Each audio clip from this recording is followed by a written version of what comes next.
एक गरीब के जीवन में परिवर्तन लाना होगा। गरीब के जीवन में परिवर्तन लाने के उद्देश्य से ही मुख्यमंत्री कन्या सुमंगला योजना, मातृ वंदना योजना, बेटी बचाओ बेटी पढ़ाओ का कार्यक्रम और मुख्यमंत्री सामूहिक विवाह की योजना भी उसी प्रगतिशील सोच का एक प्रतीक है।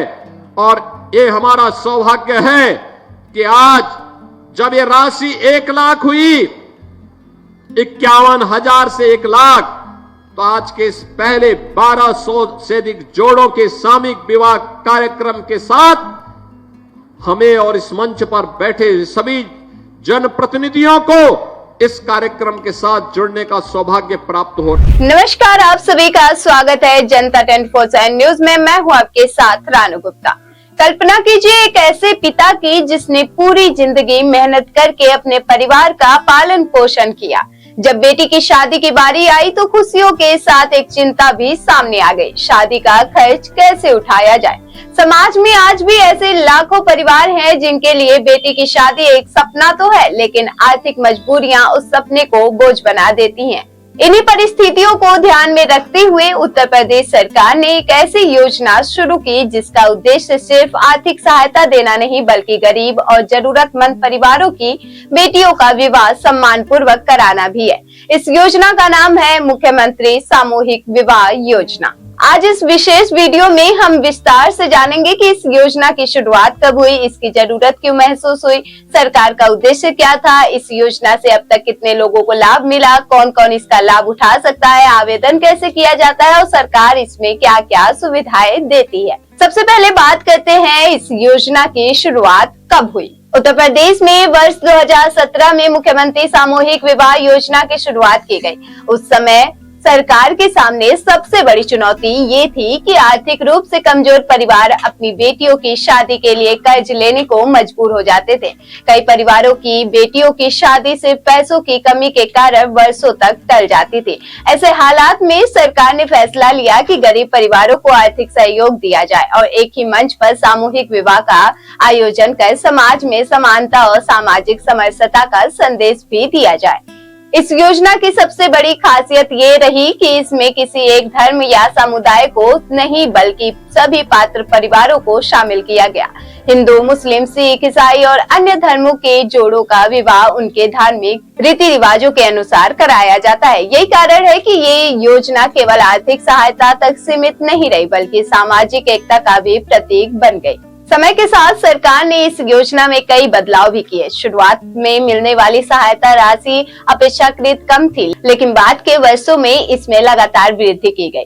वर्तमान व्यवस्था के अनुसार प्रति जोड़े 1 लाख रुपए तक की सहायता का प्रावधान किया गया। इस सहायता का एक हिस्सा सीधे वधु के बैंक खाते में भेजा जाता है, जबकि शेष राशि विवाह समारोह और नवदंपति को दिए जाने वाले घरेलू उपयोग के सामान पर खर्च की जाती है। इसका उद्देश्य ये सुनिश्चित करना है कि नवविवाहित जोड़ा अपने नए जीवन की शुरुआत कुछ आवश्यक संसाधनों के साथ कर सके। अब सवाल उठता है कि आखिर सरकार ने इस योजना की जरूरत क्यों महसूस की। दरअसल भारत में शादी सिर्फ 2 लोगों का नहीं, बल्कि 2 परिवारों का मिलन माना जाता है। लेकिन आर्थिक रूप से कमजोर परिवारों के लिए शादी का खर्च कई बार बहुत बड़ी चुनौती बन जाती है। ऐसे में उन्हें कर्ज लेना पड़ता है या अपनी जमा पूंजी खर्च करनी पड़ती है।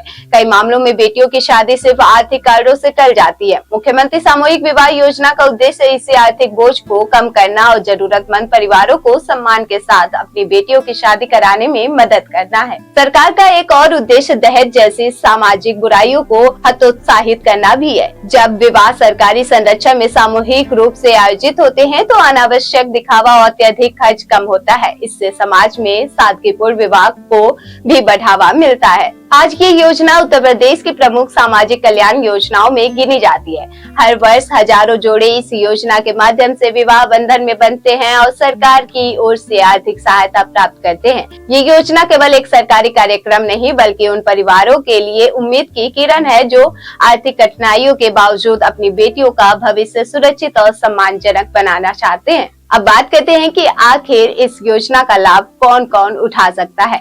उत्तर प्रदेश सरकार ने इसके लिए कुछ पात्रता शर्तें निर्धारित की है।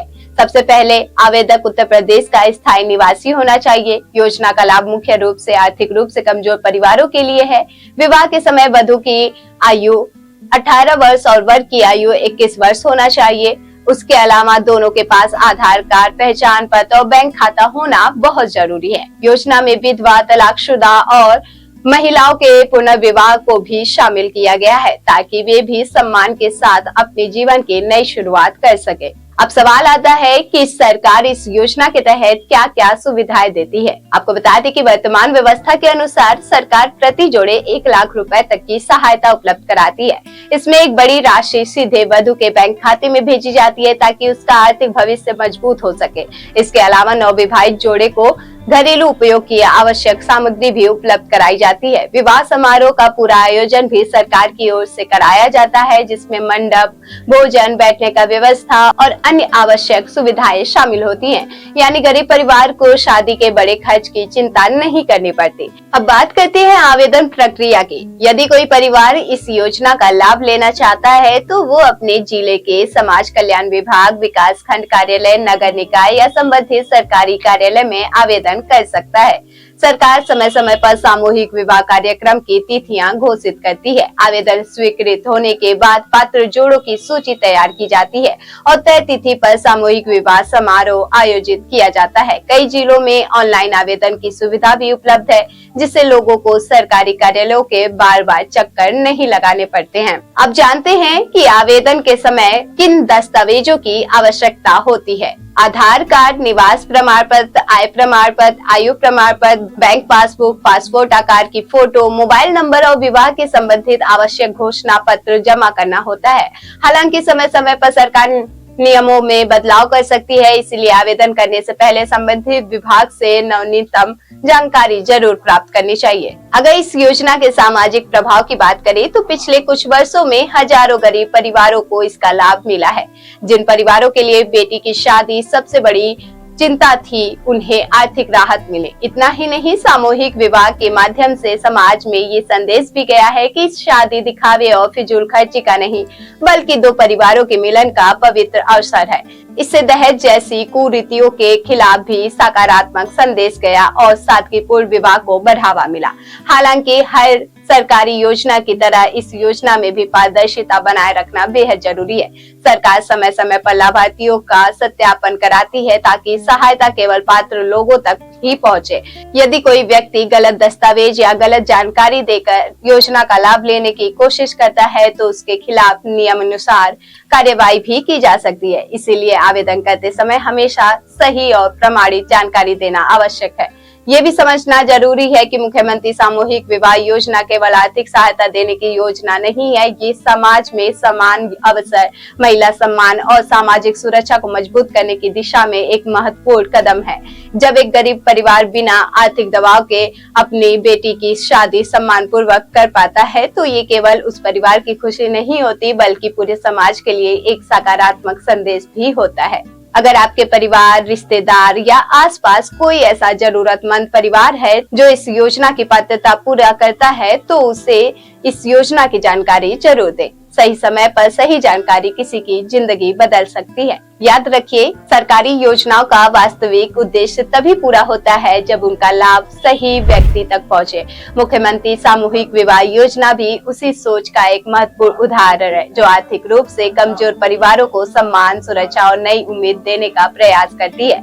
इसी संदेश के साथ आज के लिए बस इतना ही। ऐसे ही तमाम योजनाओं के लिए जुड़े रहिए जनता 24/7 न्यूज के साथ। धन्यवाद।